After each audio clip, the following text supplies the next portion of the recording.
World Series of Poker. Okay, everybody, I'm back. I think I'm making a video every single day if I can. Tomorrow I'm working from 9 to 5. So I'd have to make a video right when I get home, which is the same time right now I'm making a video at 6.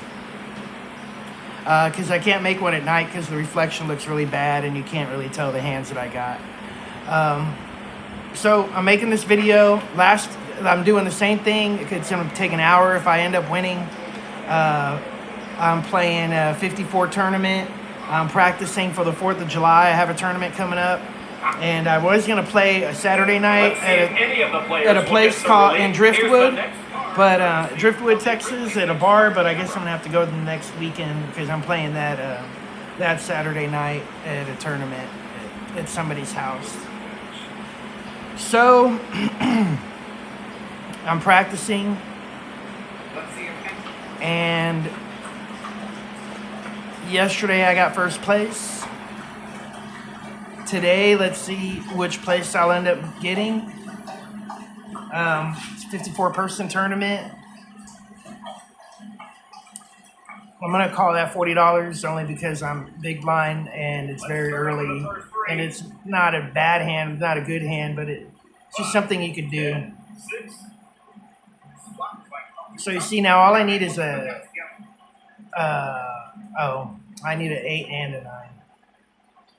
But anyways, we got 2 people playing. What we're going to do in this situation with that many people playing, we're going to bet the pot. Because it's not that much to lose if you bet the pot. You don't want to bet the pot when all your chips are going to go in.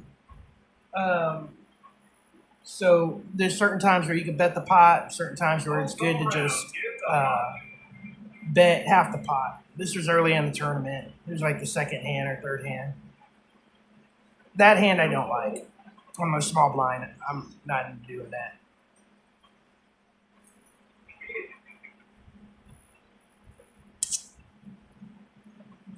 You know, like if you feel, I mean, I'm not gonna repeat a lot of the things that I say because then I'm watching the videos that I've made earlier. I'd be saying the same exact thing. So I'm just gonna say different things in the video, just to be able to have a conversation and just have some ideas out there. One idea is that if you are like, you know what, this poker, the way this guy plays poker is too tight. I want to play, 2 or 3. Hold on. 7, 3. No. It's okay. Okay, so if you're like, I want to play a few more hands, what's an ideal, what's like the cutoff? Like if you're right here where I'm at, and everybody folds, what's an ideal hand to play? The worst ideal hand. In my opinion, the absolute worst would be 10-9 suited. If it's not better than 10-9 suited, I wouldn't even play it. Or you could always play your pocket pair if you're in a position where you're at right now, like just out in the middle of nowhere, playing poker. Like you're not in the big blind, you're not in the small blind, you're not in the dealer. So these are like throwaway hands. There's a couple of different ways you can play poker when you have a pocket pair. You can treat pocket pairs like they're pocket kings. And if anybody re-raises on you, you want to fold. You always want to go heads up with somebody. When you have pocket pair, for the most part, you don't want to have pocket pair with like 3 or 4 people. If you hear somebody say, oh man, I hate pocket aces, I always lose with them. That's because you probably have like 3 or 4 people calling pre-flop. And then you got the one person who's chasing ends up hitting.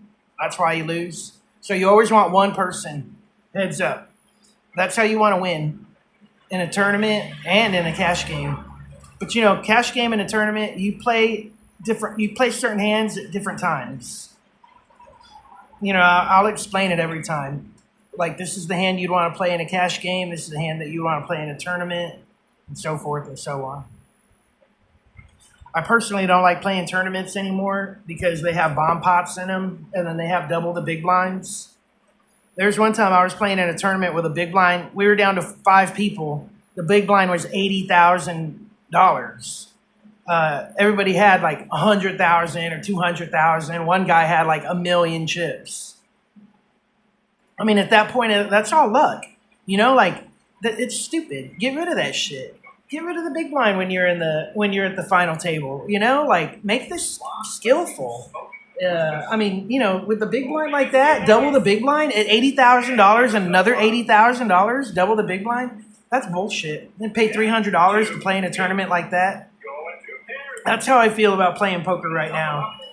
Another thing, they got their stupid bomb pots in these tournaments now too, and it's like, what the hell are these people? Like, they just, it makes it funner, and then when it's funner, more people will play, and when more people playing, well, then you have more money. So that's the reason why they're doing it, but it's just completely ruining poker.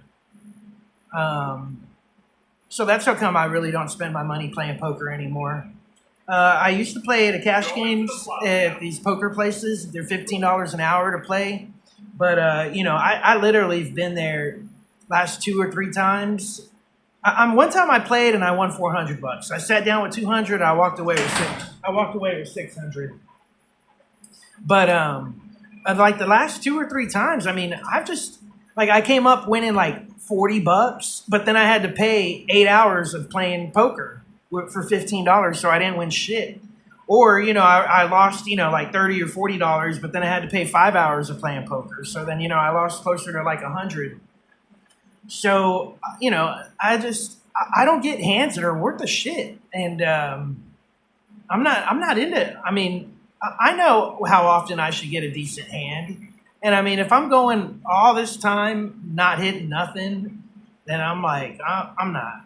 I'm just turned off. So hopefully this kind of poker would give you some insight on, you know, situations on what to do whenever I get the situations and and I'll explain, you know, what to do in the right situations. So we'll fly through all this. You know, I want to fly through this because this takes about an hour to play and it takes about an hour to play this tournament like this. And I have to still clean my ceiling fans, clean my floors, make sure the the beds are clean from the ceiling fans. I'm going to call it because just for the hell of it, it's $40.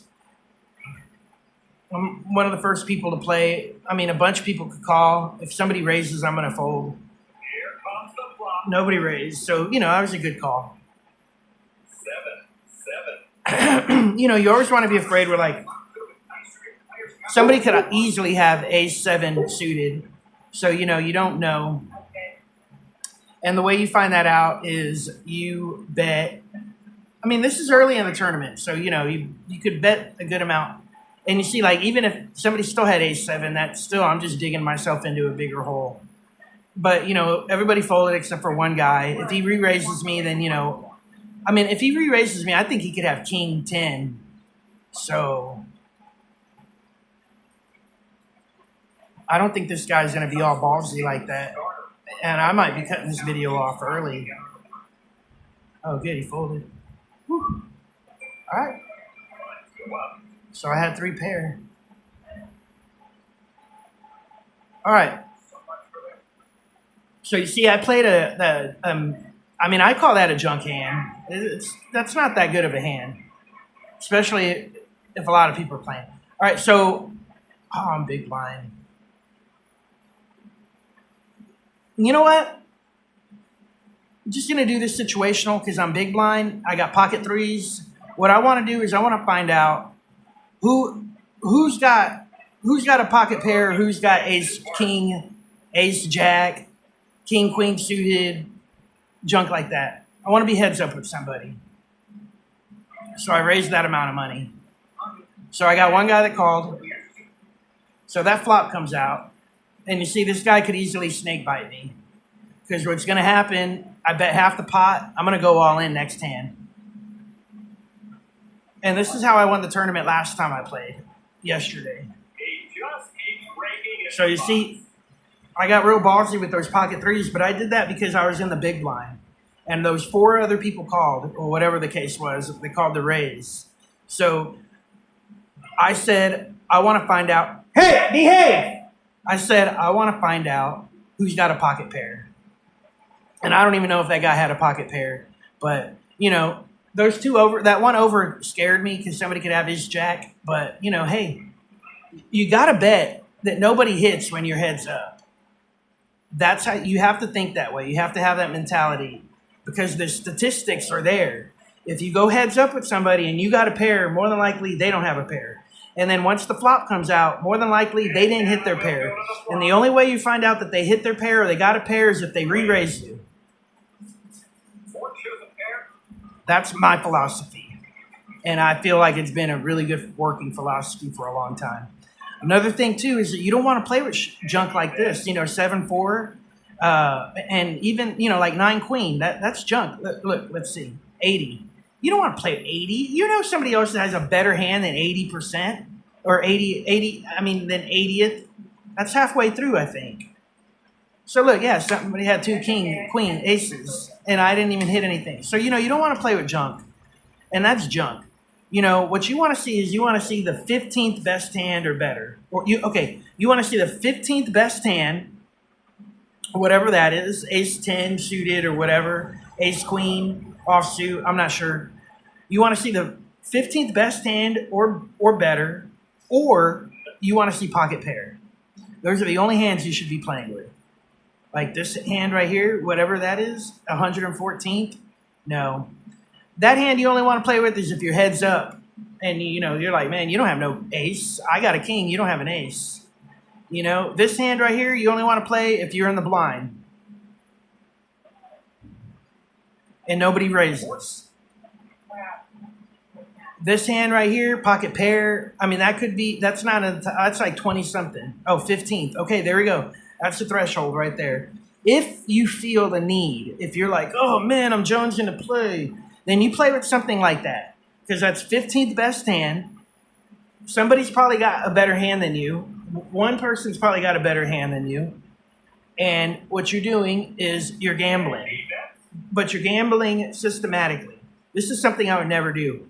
I would never call this hand first one to act or raise on top of it. But I'm just trying to show an example because it says it's the 15th best hand.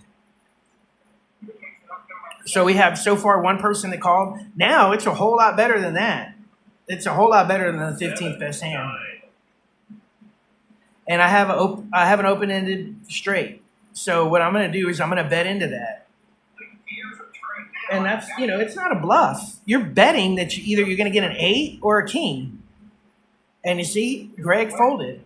So that's systematical poker right there. 8-3 is my favorite hand, but I can't call that $640 with 8-3. Maybe if I was heads up. I think I won the tournament. You know what? I got to look back. I think I won the tournament with 8-3. Didn't I? I need to remember. I got to look back at that video. No, I don't know what I'm thinking. I'm in the small blind. If there's king 8, king 10, maybe. Let's see if any of the players get. That was a good flop for that hand. Oh, and that's another thing. You know, in real life, when you go play tournament poker, a lot of times I was saying, a lot of times I noticed I was winning in my blinds, you know, because people don't, I mean, this shit, they raise all the time. This isn't real poker. They're always raising every hand. Usually you can see a lot of hands, for, you know, just for calling, you know, the blinds. You don't, you know, have to worry about somebody raising. But in this case, you have to be really selective with the hands you're playing with because you know that they're going to raise in this video game. And that's a good thing to be selective. But what I'm saying is that, shit, I was talking so much, I forgot what I was going to tell you.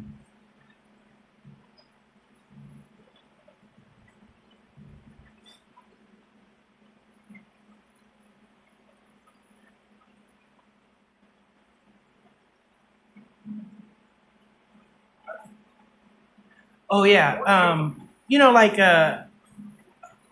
King 10 offsuit in a tournament. I might play that. if I know that the table is really chilled and that nobody's raising pre-flop and everything, then you can start playing a little bit more better hand, a little bit more looser hands. But you don't want to be, man. The thing is, when the flop comes, then there's so many opportunities for everybody else. Like the opportunities just blossom when the flop comes. So you only want to have like one or two people on the flop. See, like right here, a king 10. You see, that'd be a monster hand if it was suited, but right now it's not. And I'm not going to play that. I'm going to wait until I get a good amount of chips built up. Still with the hand. My king came, I would have won. But, they all went all in pre-flop. Why would I have done that?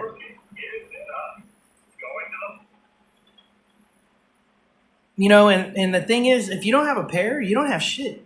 So this guy goes all in. All right, so look, we got the one all in beginning on my pocket queens. The third best hand in poker? Good, and look, he had the fourth best hand in poker, or the fifth. The rookie has 3 of a kind now. Nicely done. Got a boat. Too bad it was just heads up. But that's what you want. You want heads. Too bad. I should have had one more person in. I mean, I would have liked. Not should have. I would have liked to have had one person in. But that's okay. When you hit flop, when you hit trips, that's what you want. I'm getting pretty good hands now. This is a good hand. Pocket tens, it might not look good, but hey, if the flop comes a 2, 7, and a 9, pocket tens are looking really good then, especially if your head's up.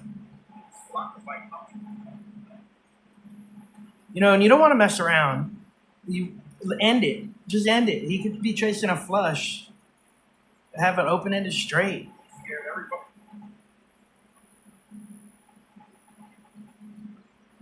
Oh, that's right. I was going to name hands. So that king 3, that's something you don't only want to play if you were small blind, big blind. Maybe if somebody baby bumped it, you'd play it if you were in the blinds. But other than that, I wouldn't play that. 10-4-1. See, this game bluffs too. Let's see. That's 53rd. So 53rd place. You can never get a straight with that. You need a 6-card straight. And it looks like a decent hand, but it's not. It doesn't look like a decent hand. It looks like a pretty hand. There's the best hand right there. Okay. I would have won a lot of hands if I would just played every single hand until the flop. Let's see here. 2-8. That's a good looking hand. Hey, behave. Hey, come here. I said 8-2. Anything suited and red looks good to me. Red's one of my favorite colors.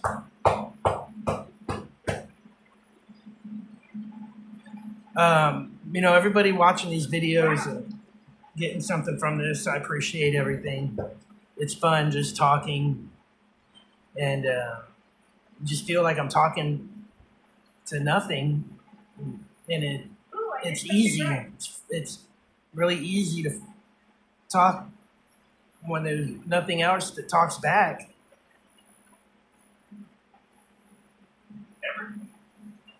Probably able to get more thoughts out. So look, I was able to check my big line for the first time and probably the whole time I've played. It's junk.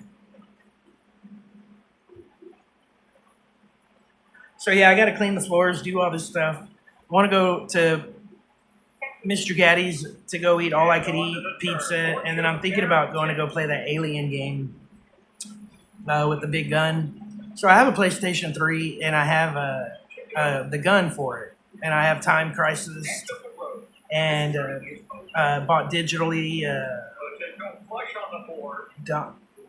Dead, what do you call it? House of the Dead, Roadkill. I bought that digitally. Everybody checked it. See, look at that. Okay, look, that's a good thing. Look at the jacks. I don't know if they were willing to give up or if they were just willing to give up a little bit of money, but when the queen came out, the jacks were, they were afraid that somebody could have open-ended straight draw, so they didn't bet into anything. I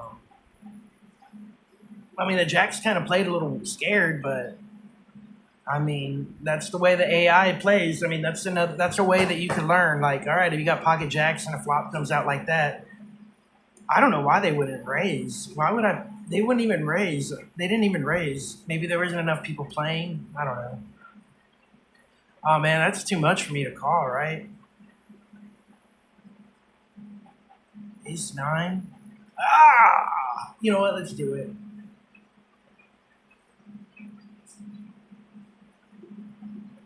Well, with no more chips. All right, I got one over him. Let's see what 50-50, 49-45. Only an 8 will help. Let's see. Let's turn over the first Oh three. damn, I got a big edge over him. 60-40 or 20. Ace, 2, 5. 60-25. Dealer flips over 4th Street. The 4 of spades. So he needs an 8 and an 8 only. And I could get a flush. And I got the flush. So it got better. You know, I never like it when it gets better for me because I'm like, well, shit, if I knew that, then I would have wanted to have more people playing, you know? But that guy went all in, and I got him. And I had him from the get-go. I mean, that's normally something I would fold, but I had enough chips, and it was just going to be heads up.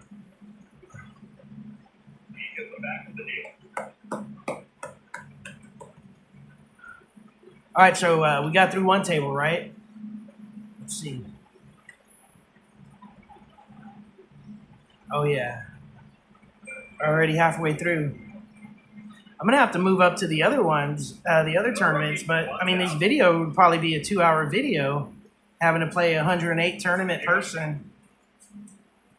Maybe an hour and a half. But I just feel like, you know, if I could win a tournament with 54 people and it be an hour, that's good enough to learn, you know, a couple of things, of scenarios, situations. The rookie is going to watch this one from the sidelines. Coach Street will drive to the bench.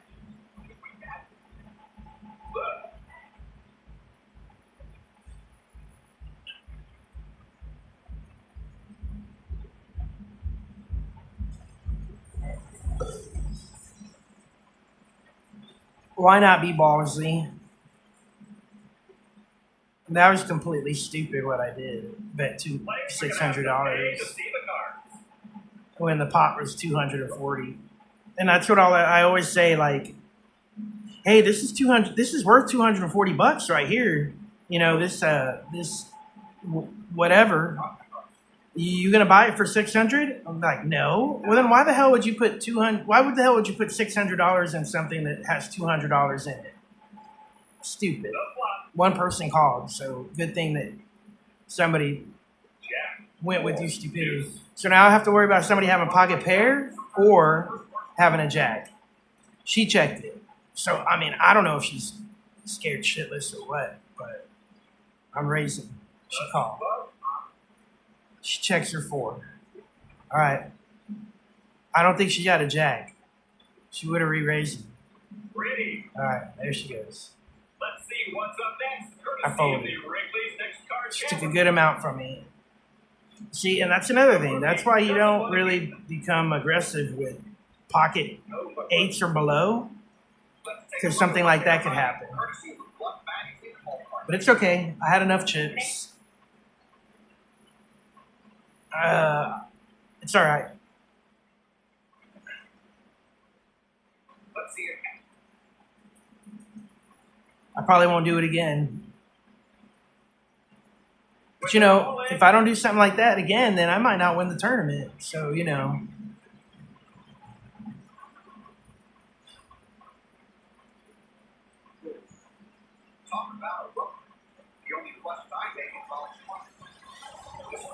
Oh, damn. Needs a queen, a 5, or a 9. Nope. The flush hit. All right, the worst hand in poker.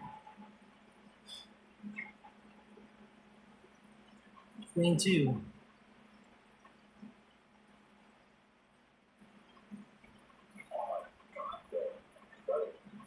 10 queen. So maybe if we get one person knocked out, then start playing like hands like 10 queen.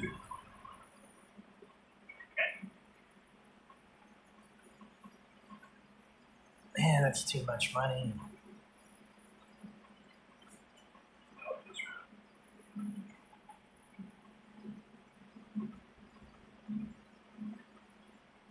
See, now with these people raising on your blinds like that, like that's just backbreaking.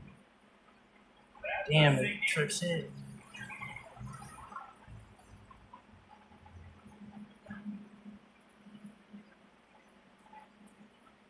Now we're all even, so either I'm gonna get knocked out or somebody else is gonna get knocked out. All right, here we go. We gotta be aggressive. I mean, these blinds are coming and they're not giving you a chance to play. Hit that king. It's a rainbow flop. I mean, I can't mess around. I gotta win this hand. I mean, I know I'm heads up with somebody, but let's do it again. Just do a little baby bump.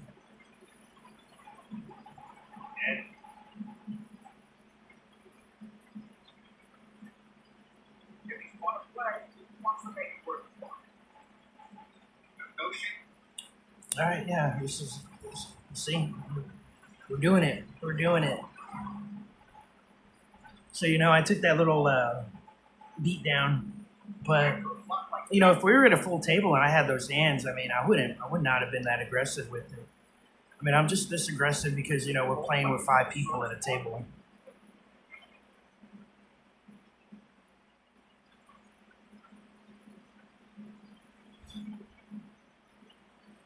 And this is exactly like this is the blueprint on how to win, because you become like, if you're not in the small blind or the big blind, then you with these amount of people playing, if you got a king queen or ace queen, then I mean, it might as well just be a pocket pair. You might as well treat it like a pocket pair, especially if you get somebody down to one player, because I mean, they'll give it away. They'll re-raise you. Everybody's gonna re-raise you at some point because they'll feel like, I got you. You got too much money into it, but you never have too much money into it unless basically you're like, okay, well, the next hand I'm all in anyway. Then you might as well. If somebody's gonna re-raise you, you might as well push. If you're gonna have to go all in on your next hand, and you feel good like that you got your hand right now, and somebody's just re-raising you. But other than that, like, call somebody's fold.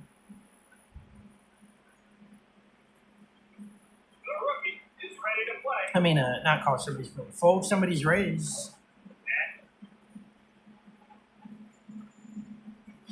So I'm going to bet a little bit because she's got a lot of chips, and I want it to be a value bet for her. If she had a jack, I wasn't going to bump her off that jack. Let's see what they were hiding. We both have the same hand. Give me a break, man. We had 3 pair. I mean, give me a break. This fucking game. All right. I mean, I'm surprised. There's so many times this game had me blood pressure boiling, man. And it's like every time I'm like, oh yeah, I got him. And then they fucking river me. That's what bothers me so much, is that river. I hate the river. I hate anything after the flop. Everybody folded. We could throw away $300. It's 24th and 4 people folded. So, there'd be 4 people in the hand at that. Not all of them have an ace. She raised 1,200, and that's why you don't call without having a pair.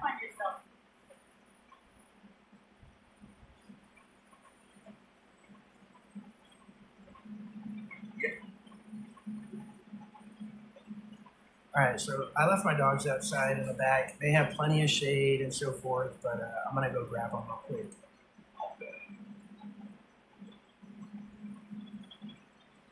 I'll probably be gone for 1 minute.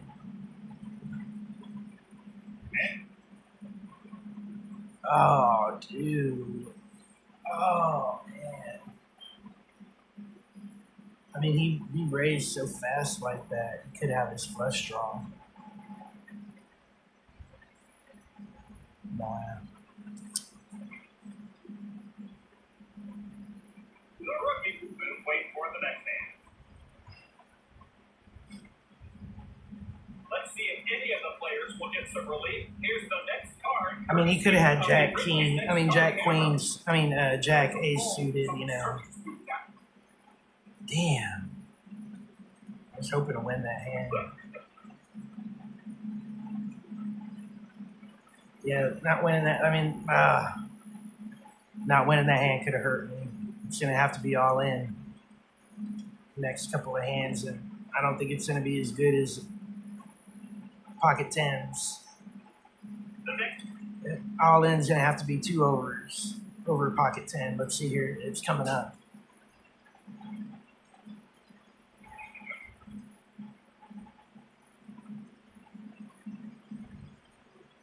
The dogs could wait.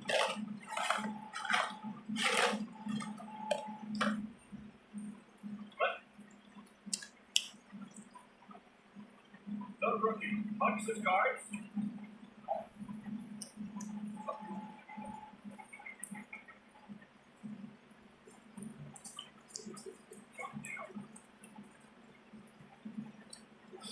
All right, now I'm just gonna have to hopefully go for an ace.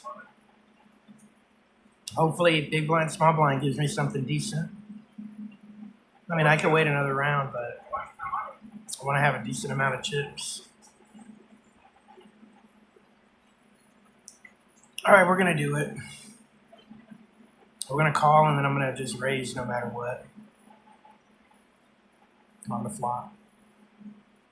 Oh, I raised. Or choose a pair of sevens. Nothing. And he pushes it all in. Now we'll get to see what all of I need an ace. That ace didn't come. Well, I finished 16. And what really hurt me was that 10. It took a lot of my chips away. She hit that 9. I raised pre-flop. I mean, after the flop. I didn't mean to raise pre-flop. But it was no big deal. So, all right. I got knocked out. Maybe next time. Thank you.